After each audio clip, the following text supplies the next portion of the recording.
Have you ever wanted to update one of the texting or email templates within the Mortgage Playbook? Well, it's pretty easy. Let me show you how it works.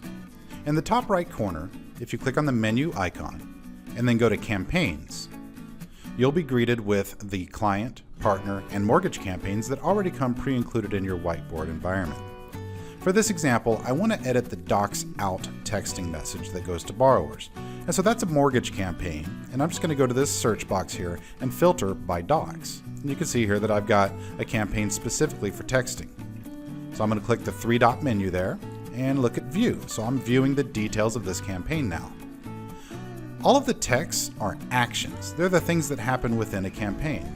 You can see here that I've got the buying agent, the selling agent, the builder, and also a text message for the borrower and co-borrower. I'm going to quickly preview it and see what it currently says. And what I want to do is just make this a little bit shorter. I want to take out quick update. It's going to lose those two words.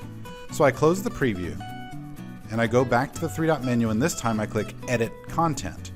Now there's a warning here.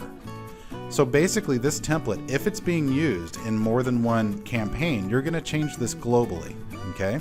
Most templates are only used in one campaign.